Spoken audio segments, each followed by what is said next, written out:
Hey Gemini, what kind of tree is this?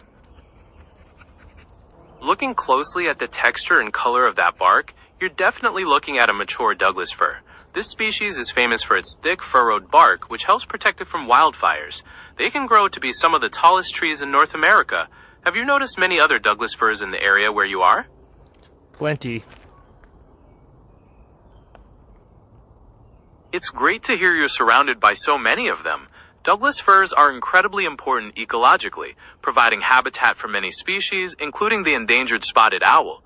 They're also known for their longevity, with some individuals living for over 1,000 years.